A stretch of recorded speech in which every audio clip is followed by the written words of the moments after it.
Hey everyone, this is Nathan Broeckelman, and this is my Mod 10 case study for EDL 856. So we're going to go ahead and get started here. So we're going to run through the summary of case, legal issues, synthesize, and then synthesize the facts, review some uh, more facts, and then discuss my options, evaluate those options, and then choose the best option. After choosing the best option, we'll implement the plan. So, the summary of the case basically, in my school, the local PTA has been disbanded and a new organization was created. While I was hoping that the new organization would take the same role as the PTA, I have found out when meeting with the organization that they decided that they will take a more active role in the school. The parents have created committees over discipline, curriculum, teacher performance, and overall school evaluation. And this was a huge, big surprise to me since I was not included in the previous meeting that they had previously held. So, some legal issues that's going on here. For the parent group to have some of that access, we'll have some legal issues with FERPA as far as regarding student discipline or data. Some policies that they may be going against are some teacher agreement, the USD 428 policy of foster cooperation. Here at Great Bend, we foster cooperation. So we want to work together, not just independently and letting one person call the shots. Some ethical issues.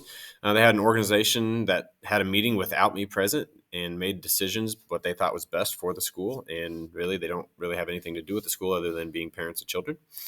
Most parents do not have teacher education, and there's some possible conflicts of interest with this board, or this new board, I guess you can say, this new, not board, new organization. So basically what happened is a new parent organization has demanded a more active role in the school by being involved in all aspects of the school's operations, taking me, the principal, by surprise. So the facts, the people included are myself, the parent organization, the president of the organization, which is a young attorney, and our teachers of the school. This place is happening in my office at our local school. And the program that's being involved is basically a new parent-teacher organization, or a parent organization in this case. So as far as information, damage to our stakeholders, this can deeply affect relationship with parents, teachers, and students, especially if you got parents calling the shots. Not all parents' voice are going to be heard, so there might be an agenda being pressed. This can affect the teachers because, one, they may not agree with agree with these parents, and two, they have to teach these students, and some of the students may act a little entitled and different things like that. So there could be a lot of damage in the relationship building side of things between parents, teachers, and students. As far as individuals, the parents, the president, and officers of the organization.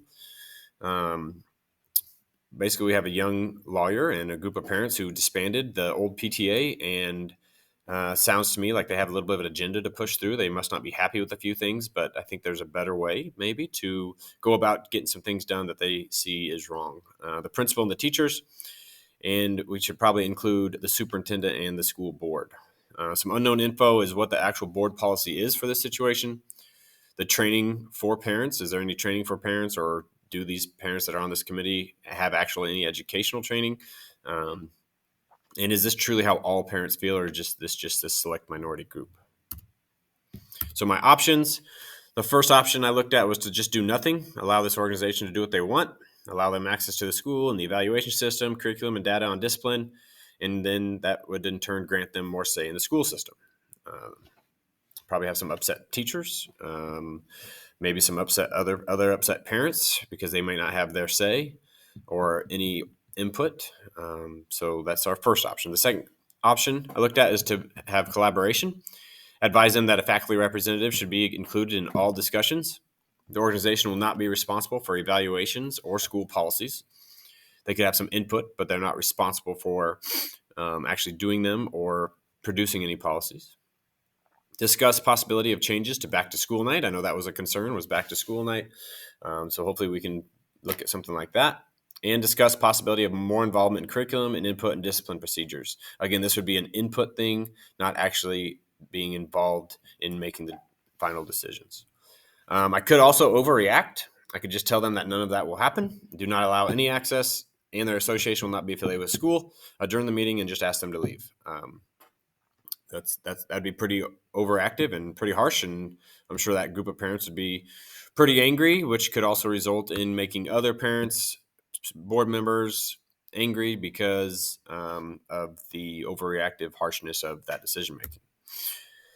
As far as evaluating, as far as doing nothing, the pros is I don't have any extra work. I have more input from stakeholders. We're equal partners in education and a positive change to the traditional back to school night. Some cons: hurt relationships with teachers and staff, some possible legal problems and ethical problems, and our school culture is basically demoralized. As far as the second option for collaboration, some pros would be to create more engagement in the community. It sets limits so it does not risk legal action against the school, and there's a positive impact on student learning. Some cons: it does create more work, which is okay. The organization does not want the collaborative approach. They want it kind of on their own, and we might lose support from other people in the community.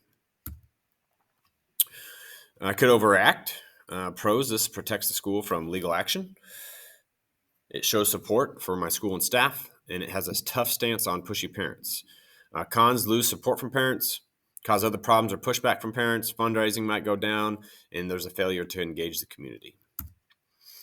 In my opinion, the best plan is to working collaboratively with the parent organization would be the best option. It allows community engagement while protecting the school from overreaching parents and possible legal issues. So how would I implement this?